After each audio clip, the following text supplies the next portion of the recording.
Bonjour à toutes et à tous, je suis Marie Larivière de Fredon Grand Est et je vous remercie d'être présent à ce premier webinaire qui porte sur les défis de l'aménagement urbain. Ce webinaire est préenregistré, je peux donc répondre en direct à vos interrogations tout au long de la présentation. Vous avez un espace à droite, chat, qui vous permet justement d'écrire vos questions.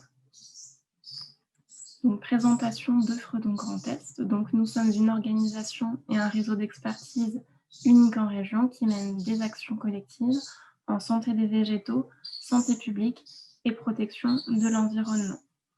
Fredon Grand Est est également reconnu par l'État en tant qu'organisme à vocation sanitaire dans le domaine du végétal. Nous intervenons au service des professionnels agricoles et du paysage, des collectivités et des gestionnaires d'espaces. Nos missions. Donc, nous assurons une mission d'intérêt général au service de la protection de l'état sanitaire des végétaux, de l'environnement et de la santé publique. Nous surveillons également la présence et l'émergence d'espèces impactant les végétaux et nous conseillons et formons les professionnels. Nous accompagnons aussi les gestionnaires d'espaces verts vers une gestion plus durable des espaces agricoles, publics et privés. Donc Fredon Grand Est a 4 antennes, ce qui nous permet vraiment d'avoir un rayonnement sur, toute la région Grand Est. Au niveau de nos activités, nous avons 2 pôles. Le pôle environnement, dans lequel je fais partie et puis le pôle santé du végétal. Fredon Grand Est accompagne les structures par le biais d'études ou de sensibilisation autour des thématiques que l'on peut voir à l'écran. Donc gestion et entretien durable des espaces verts, biodiversité, adaptation au changement climatique, espèces exotiques envahissantes. Et je vais vous présenter le programme des webinaires qui suivront. Donc le webinaire 2 s'intitule Gestion différenciée des espaces verts. Il sera présenté le 12 novembre de 10h à 11h par Arnaud Fouret. Et vous aurez l'occasion de voir la définition de la gestion différenciée, la méthodologie, le matériel alternatif pour justement pouvoir se passer des produits phytosanitaires et puis les stratégies d'entretien que vous pourrez appliquer sur votre commune. Le webinaire 3 est sur la gestion écologique des cimetières. Il sera présenté par Mélanie Martin et aura lieu le 19 novembre de 14h à 15h. Vous pourrez donc comprendre l'histoire de la gestion des cimetières, la gestion des cimetières appliquée dans d'autres pays. C'est assez intéressant d'avoir une vision dans d'autres pays et puis l'aménagement et la gestion des cimetières aujourd'hui. Voilà, quelles sont les solutions que l'on peut avoir.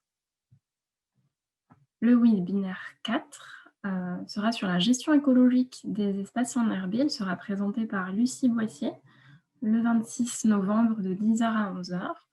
Vous aurez l'occasion de voir la fonction écologique de ces espaces, les méthodes de gestion, mais aussi la valorisation des déchets. Le webinaire 5 a pour thème le végétal et le cadre de vie. Il sera présenté par Margot Dubois le 3 décembre de 10h à 11h. Et vous aurez l'occasion de voir les facteurs directs de bien-être et les vecteurs de confort. Voilà, le végétal est un réel atout pour les villes d'aujourd'hui. Et comment valoriser ce patrimoine végétal, comment l'entretenir et comment le diversifier. Et enfin, le dernier webinaire sera le webinaire 6 sur l'accueil de la biodiversité dans sa commune. Donc comprendre vraiment l'importance de la biodiversité et les problématiques de la perte de biodiversité dont on entend parler très régulièrement, les aménagements et la gestion à mettre en place pour favoriser cette biodiversité, mais aussi les aménagements à éviter. Nous allons maintenant passer au sommaire de ces nouveaux enjeux en milieu urbain.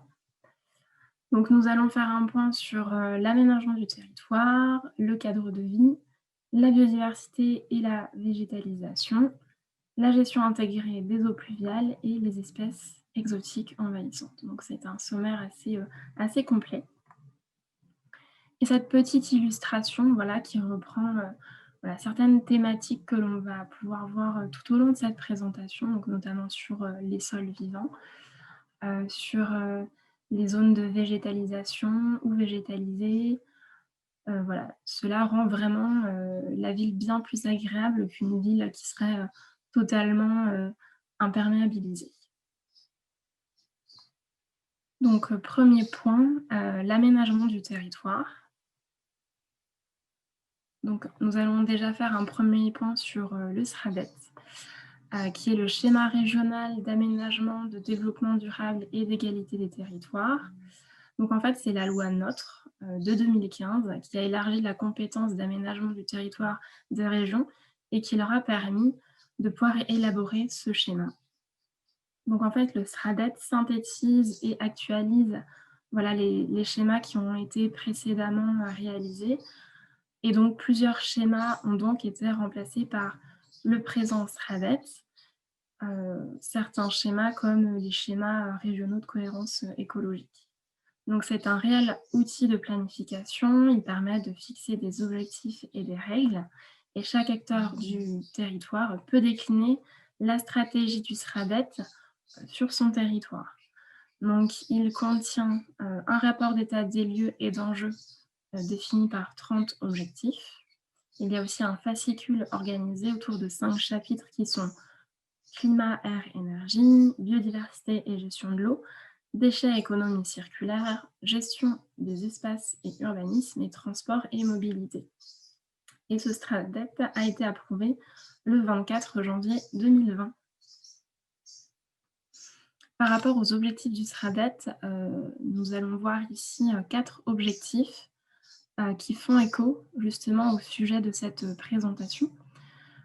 Donc l'objectif 6 est la protection et la valorisation du patrimoine naturel, la fonctionnalité des milieux et des paysages.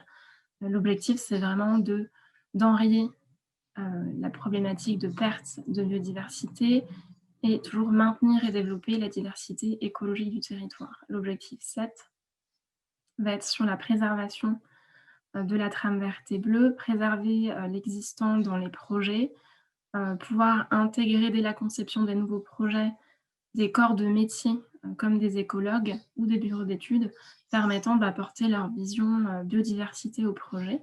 L'objectif 12 qui va être sur l'urbanisme durable et notamment sur la création d'un équilibre de surfaces végétalisées par rapport aux surfaces imperméabilisées.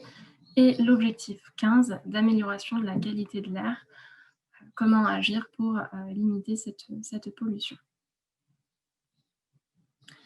Par rapport au SRADET et aux documents d'urbanisme, nous avons donc la traduction des objectifs et des règles du SRADET dans le SCOT, qui est le document d'urbanisme qui détermine un projet de territoire. Le SCOT doit lui aussi être compatible avec le plan local d'urbanisme. Donc, je rappelle que le PLU est l'outil de planification de l'urbanisme au niveau communal, mais intercommunal aussi. Il permet de traduire les orientations d'aménagement et de cartographier, par exemple, la trame verte et bleue. Donc, le PLU est un véritable outil. Il faut bien sûr s'en servir pour aménager vraiment de manière durable la ville de demain. On rappelle aussi que dans certains pays frontaliers, vous allez pouvoir avoir des projets par rapport à la trame verte et bleue et par rapport à la création de zones de déplacement avec des pistes cyclables. Deuxième point de ce sommaire, donc nous allons parler de cadre de vie, mais plus particulièrement de changement climatique, d'élévation des températures en tout contexte urbain. Donc le changement climatique en milieu urbain va produire donc un inconfort thermique, notamment au niveau des îlots de chaleur, un impact réel sur les écosystèmes, mais aussi les espèces locales, C'est une problématique voilà, importante où vous pouvez avoir des problèmes de ruissellement et d'inondation, mais aussi un impact voilà, sur la santé des végétaux, mais aussi sur la santé humaine avec l'apparition de nouveaux ravageurs et notamment de chenilles processionnaires. Donc nous allons faire un point sur les îlots de chaleur, que sont donc ces ICU. Donc ils se caractérisent par la différence de température de l'air entre une zone urbaine et les zones rurales voisines. Nous avons plusieurs causes à cela. Le fait que les matériaux utilisés dans les constructions soient sombres, foncés et donc peu réfléchissants. Le fait que les sols soient imperméables et qu'ils aient aussi une couleur très foncée, une absence de végétation et donc une absence d'évapotranspiration des végétaux, le fait que les bâtiments soient construits de manière très dense et donc qui produisent en fait des effets canyon et une activité anthropique concentrée comme la mise en place de climatiseurs ou avoir des axes de circulation très importants. Au niveau des effets des îlots de chaleur sur l'environnement et sur la santé, donc nous avons un changement des conditions climatiques puisque ces espaces deviennent plus chauds et plus secs. Et donc en fait, c'est cette augmentation rapide des températures qui met en difficulté certaines espèces. Cependant, on va dire certains arbres, comme certains conifères, s'adaptent facilement au changement climatique. Donc on peut citer le sapin du Colorado et dans les espèces feuillues, nous pouvons citer les érables champêtres. Au niveau de l'apparition des maladies et des ravageurs, les végétaux au sein de ces milieux vont être plus sensibles et plus affaiblis. Et du coup, ils vont pouvoir attraper plus facilement des maladies et avoir du mal à lutter contre les ravageurs et donc dépérir. L'augmentation de la pollution va faire que les écosystèmes ne pourront plus remplir leur rôle de régulateur et la pollution aggrave également les réactions allergiques au pollen. Au niveau de ces îlots de chaleur urbains, donc on peut voir sur ce petit schéma voilà, les causes et les conséquences. C'est vraiment les activités anthropiques, les surfaces imperméabilisées. On voit en fait l'effet canyon produit avec la densité des bâtiments. Et à droite, par opposition, vous voyez donc ce schéma qui présente déjà quelques solutions pour limiter en fait les effets d'îlots de chaleur par la présence de l'eau, par la végétalisation. Nous pouvons aujourd'hui quantifier en fait ces îlots de chaleur. Donc cela est représenté sur l'image thermique que vous pouvez voir à l'écran. Donc ce qui est au soleil va chauffer énormément, de l'ordre de plus de 43 degrés, et ce qui est en violet va être beaucoup plus froid, donc il va être de l'ordre de 23,2 degrés. Et donc on a vraiment 20 degrés de différence entre la surface en plein soleil et la surface que l'on a à l'ombre sous les arbres. Donc on voit bien que la présence d'arbres matures est un moyen efficace pour réduire les phénomènes d'îlots de chaleur urbains. Je le disais précédemment, donc le végétal est une solution face aux îlots de chaleur urbains. Au niveau des services écosystémiques, donc ce sont vraiment les services rendus par le végétal, donc l'évapotranspiration. En effet, l'arbre va venir capter l'humidité du sol pour pouvoir refroidir l'air via un rejet de vapeur. C'est aussi un support de biodiversité, notamment pendant la nidification des oiseaux. Il permet aussi la pollinisation au printemps.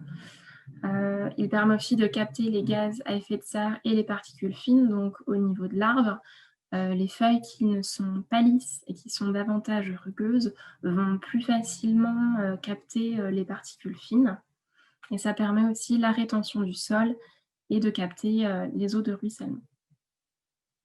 Donc les facteurs à prendre en compte pour la végétalisation afin de limiter les îlots de chaleur urbains, Donc ça va être de prendre en compte les types de végétation.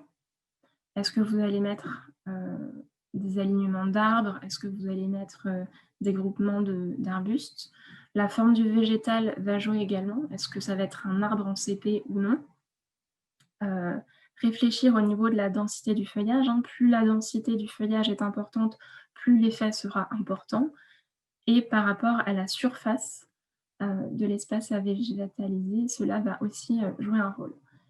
Bien sûr, choisir des végétaux qui seront résistants au manque d'eau et qui vont pouvoir supporter, des sols compactés avec une pollution importante. Donc on peut citer le noisetier de Byzance et toujours l'érable champêtre. Et bien sûr, avoir des végétaux qui sont adaptés à la situation géographique et à la place disponible. Bien réfléchir au volume de l'espace par rapport au volume, final, du végétal. Effectivement, limiter les problématiques, que vous devrez gérer par la suite par de la taille. Donc il faut végétaliser l'existant, mais il faut aussi penser à désimperméabiliser certains espaces qui, voilà, n'auraient pas besoin d'être, en enrobé. Au niveau des îlots de fraîcheur, il faut avoir un raisonnement global à l'échelle de la ville. Au niveau des solutions VRD, donc comme on peut le voir à l'image, certaines villes, choisissent, de mettre des peintures blanches, qui vont être très réfléchissantes et qui vont justement limiter, la problématique, d'îlots de chaleur. Mais l'objectif, c'est aussi d'avoir une réflexion sur l'urbanisation pour limiter les effets canyons. Travailler une ville qui serait peut-être un peu moins dense, travailler sur peut-être la hauteur, des bâtiments et surtout, heu, avoir une attention sur les matériaux utilisés pour la construction des bâtiments. Nous allons faire un point sur la biodiversité et la végétalisation. Donc je parlais précédemment des services écosystémiques, hein, qui sont vraiment les services rendus par la nature et on peut voir sur cette, diapositive que les services écosystémiques rendus sont vraiment nombreux et ils nous permettent, voilà, d'avoir de la nourriture, d'avoir des matières premières, de pouvoir réguler le climat, d'avoir des services culturels, éducatifs, touristiques et de loisirs. En parallèle, le monde scientifique observe une véritable perte de la biodiversité ordinaire et remarquable. On peut le voir avec, les chiffres, 14 des mammifères, 24 des reptiles, 23 des amphibiens, 32 des oiseaux nicheurs sont menacés de disparition sur le territoire, mais c'est aussi un déclin moyen de l'ordre de 22 pour les 10 espèces d'oiseaux granivores les plus communes. Donc la population du chardonnay élégant, comme on peut le voir sur la diapositive, décline de plus de 30. La population d'oiseaux de moineaux domestiques décline aussi de l'ordre de 6 à 24. Donc là, il n'est plus uniquement question de la biodiversité remarquable, mais aussi d'une biodiversité ordinaire où vous allez avoir des espèces généralistes, donc qui peuvent vivre dans différents milieux, qui sont elles aussi menacées. Donc par rapport à cette perte de biodiversité, on peut le comprendre, par l'évolution, de l'usage des sols. Donc vous avez un schéma, à droite avec, différentes, couleurs de flèches et différentes épaisseurs de flèches. Donc c'est une étude qui a été réalisée entre 2006 et 2014. Donc les sols agricoles, heu, donc il y a une véritable perte des sols agricoles. Donc vous avez 524 000 hectares qui étaient en sol agricole, qui sont devenus des espaces artificialisés et vous avez eu 395 000 hectares d'espaces naturels qui sont devenus des espaces artificialisés. Que dit cette étude? C'est qu'en 8 ans, il y a eu plus 491 000 hectares, d'espaces artificialisés. Donc qui est vraiment, une augmentation extrêmement, importante avec, des pertes de sols agricoles de l'ordre de, moins 566 000 hectares. Donc une augmentation de l'artificialisation des sols engendre une perte importante des sols agricoles, comme je le disais, une fragmentation des habitats qui provoque de fait une perte de la biodiversité et une moindre infiltration de l'eau dans le sol. C'est aussi un étalement urbain qui progresse, créant parfois des mitages dans l'espace, hein, donc c'est vraiment l'implantation, hem, de l'urbanisation, dans le milieu naturel. Par contre, c'est limité de plus en plus, dans les PLU avec des zonages spécifiques, comme les zones A, où il s'agit de prendre en compte les parcelles qui sont sources, de richesses biologiques, agronomiques, économiques et paysagères, où, ces espaces seront uniquement réservés à l'exploitation agricole. Donc ça permet vraiment de pouvoir, protéger, certains espaces, de la commune pour éviter, toute urbanisation. Il y a aussi, l'objectif, zéro artificialisation nette, qui découle du plan de biodiversité présenté par le gouvernement, en 2018 et qui prévoit donc, d'avoir zéro artificialisation nette. L'objectif étant vraiment de limiter à tout prix, l'étalement urbain, favoriser l'urbanisme durable, faire, se densifier, on va dire, la ville, sur elle-même pour éviter à tout prix, de venir grignoter les sols, agricoles. Par rapport à la trame verte et bleue, par rapport à ce petit schéma que l'on peut voir en haut de l'écran, donc vous avez les zones arrondies qui représentent, les réservoirs de biodiversité et puis vous avez, on va dire, les lignes vertes assez importantes qui représentent justement le lien qui permet de relier ces réservoirs de biodiversité entre eux et ces liens sont donc des corridors, écologiques qui peuvent être des alignements d'arbres, des lisières ou encore, des cours d'eau. Et donc, comme on peut le voir, sur les images, quand vous avez un mur, grillagé, sans végétalisation, bah, finalement, ça va être une barrière, en fait, dans l'espace.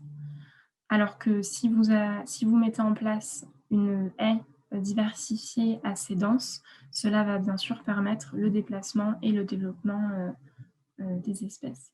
L'intérêt social de ces aménagements est aussi important, comme pour la mise en place de mobilité douce, heu, comme voilà, on pourrait citer les pistes cyclables, qui peuvent emprunter, d'anciennes voies ferrées. Mais il y a aussi la trame noire et la trame brune. C'est vrai qu'on entend souvent parler de la trame verte et bleue, mais la trame noire est donc, formée de corridors écologiques nocturnes, donc vous n'aurez, pas du tout de lumière la nuit, pas de lampadaires et puis la trame brune représente le réseau écologique des sols, qui est bien sûr un support de biodiversité extrêmement, important. Donc la trame noire, donc c'est une barrière qui n'est pas, matérielle, avec des éclairages qui sont parfois sur de très longues distances comme on peut le voir, sur l'image, c'est éclairé comme en plein jour.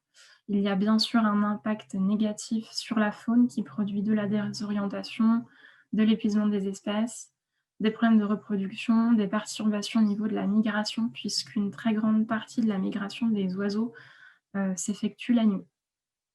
Il y a aussi des grandes problématiques au niveau de la santé humaine, qui peut, voilà, perturber, créer de la fatigue au volant, avoir des perturbations, au niveau hormonal et vous avez le petit schéma avec, 2 types de lampadaires. Un 1er lampadaire, vous n'avez pas de cache, donc vous perdez 60 de la lumière, alors que si vous mettez en place un cache sur les lampadaires, vous avez donc 100 de la lumière utile, qui arrive, au sol. La trame brune, est bien sûr à préserver. Heu, Préserver ces sols donc, c'est aussi, avoir une réflexion pour limiter, l'imperméabilisation des sols. Il y a aussi un appauvrissement spécifique des sols par l'extraction, par, le lessivage des nutriments, par des obstacles souterrains, en milieu urbain, par, les fondations, les réseaux de transport, les canalisations et cetera et par rapport à ce petit schéma, donc on peut voir des fosses de plantation qui sont, unique par arbre et le problème de ce schéma, c'est que les arbres vont de fait, moins bien se développer en étant en fosse, unique. Alors finalement, comment lutter contre la fragmentation de ces habitats? Quelles solutions mettre en place? La solution, ça va être véritablement de relier ces habitats, de limiter la perte de ces surfaces, donc limiter vraiment le grignotage, des espaces artificialisés, limiter les effets barrières et favoriser les continuités écologiques par les trames précédemment, évoquées. Comment favoriser la trame verte? En quelques pistes, ça va être pouvoir végétaliser l'existant, pouvoir le densifier, mais ça va être aussi par la mise en place de nouveaux espaces, planter par exemple des haies, varier les strates, donc planter des haies qui vont être arborées et arbustives, bien sûr, diversifier au maximum, les végétaux et ça passe aussi par un fleurissement qui peut être, voilà, qui doit être durable avec des plantes vivaces, qui, n'auront pas besoin de beaucoup d'eau. Quelle solution pour la trame noire? Ça peut passer par l'extinction totale ou partielle des luminaires, pouvoir régler, l'intensité mais aussi, l'orientation, du faisceau et pouvoir augmenter justement l'interdistance, entre ces points. Au niveau de la trame brune, favoriser la vie du sol. C'est extrêmement important, en apportant, du compost, en aérant, les terrains, bien sûr, favoriser un entretien mécanique plutôt qu'une fertilisation, chimique, privilégier une fertilisation, organique. Bien sûr, favoriser au maximum les sols perméables et végétalisés, faire des apports de paillage, mais encore une fois, des paillages organiques. Donc nous allons passer à la gestion intégrée des eaux pluviales. Donc au niveau de ces enjeux, vous avez un petit schéma, sur, la droite. Donc d'un côté la ville perméable et de l'autre la ville nature. On peut se rendre compte que sur la ville perméable, dès lors que vous avez des pluies importantes, les réseaux vont être saturés, les souterrains peuvent être inondés, les stations d'épuration vont être saturées car une trop grande quantité d'eau va arriver, d'un seul coup. Vous allez avoir un ruissellement extrêmement, important puisque vous avez, une quantité importante de sols imperméables. A contrario, la ville nature, donc vous avez la mise en place d'aménagements, de gestion hydraulique douce, comme des noues.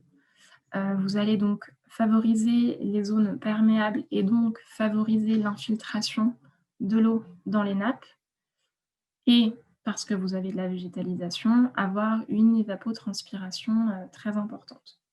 Il faut savoir aussi que, lorsque la goutte d'eau tombe au sol, à partir du moment où elle commence son ruissellement, c'est vraiment à ce moment-là qu'elle va se charger, en pollution.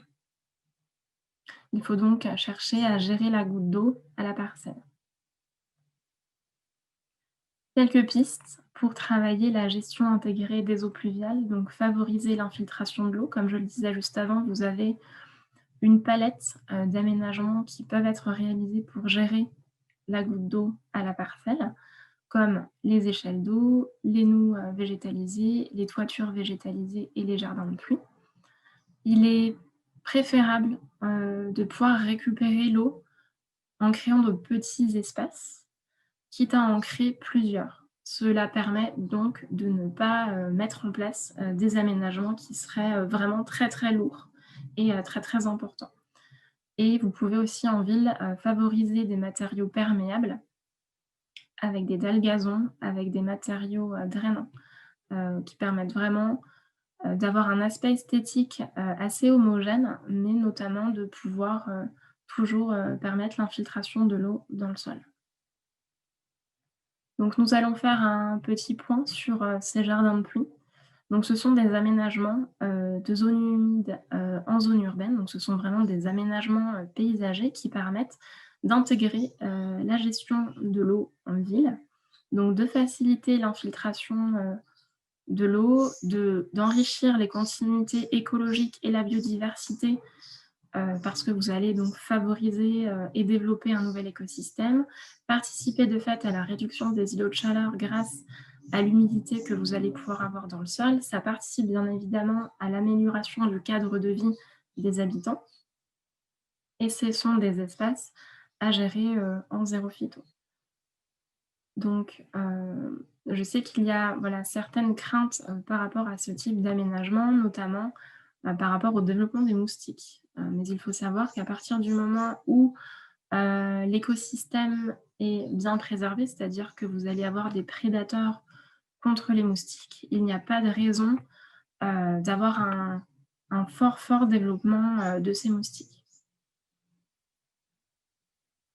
Et nous allons passer au dernier point de cette présentation, donc sur les espèces exotiques envahissantes. Donc, qu'est-ce qu'une espèce exotique? Donc, c'est une espèce qui a été introduite par l'homme de manière volontaire ou non. Et l'implantation et la propagation menacent les écosystèmes, les habitats, les espèces locales. Et il y a des conséquences donc, écologiques majeures, économiques extrêmement importantes et qui sont aussi sanitairement très complexes. Il y a des problèmes de coûts pour les gestionnaires, notamment de grands linéaires, qui doivent parfois gérer des stations d'espèces exotiques envahissantes. Et plus le site s'étend sur la longueur, et plus la gestion va être coûteuse. Donc, au niveau du développement des espèces exotiques envahissantes, donc le petit schéma à droite vous présente les différentes phases en fait, de développement des exotiques envahissantes. Donc, comme je le disais, la plante arrive par les activités humaines, par des plantations ou des petits fragments de plantes qui se retrouvent dans la terre de certains chantiers. La plante va s'acclimater car elle trouvera l'exposition qui lui convient très bien. Elle va donc réussir à se naturaliser, donc elle n'aura plus besoin de personnes pour pouvoir se développer. Elle va donc proliférer dans le milieu et puis va progressivement prendre le pas sur les dernières espèces avant d'envahir la zone. Donc pourquoi prolifère-t-elle? Par donc, le transfert de substrats, comme je le disais juste avant, l'implantation de végétaux, le fait que nos espaces soient assez homogènes et plus assez diversifiés, le fait que malheureusement la biodiversité va assez mal. Et puis ces espèces ont des capacités d'adaptation qui sont bien plus importantes que nos plantes indigènes. Elles ont en général peu de concurrence, elles vont bien résister. Elles ont parfois une fertilité extrêmement importante où elles vont pouvoir avoir un stock de graines bien plus important que nos plantes. Elles n'ont pas de ravageurs ou de prédateurs naturels, ce qui va vraiment leur permettre de se développer sans problème sur ces milieux. Comment gérer les espèces exotiques envahissantes? En se formant à la reconnaissance, savoir ce qu'on a sur son site, connaître la biologie des principales espèces exotiques envahissantes, connaître les méthodes de lutte, et puis comment faire pour justement éviter l'apparition et la dissémination si jamais on a une exotique envahissante. Donc voici une liste des acteurs qui peuvent vous accompagner sur ces thématiques. Donc Fredon Grand Est, l'Agence de l'eau rameuse, la région Grand Est, mais aussi d'autres services qui peuvent voilà, répondre à vos questions. Et pour conclure, donc nous l'avons vu lors de cette présentation, la ville d'aujourd'hui et de demain sont déjà soumises à des enjeux forts d'aménagement du territoire, notamment avec la gestion de l'eau pluviale.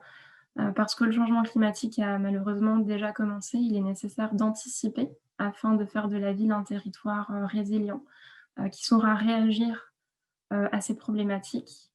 Et nous avons déjà des débuts de réponse en limitant l'étalement urbain, en favorisant l'urbanisation durable et en laissant sa place à la nature dans nos espaces urbains pour voilà, vraiment limiter toutes ces problématiques d'aménagement urbain. Je vous remercie d'avoir participé à ce webinaire et nous vous attendons nombreux pour assister au prochain.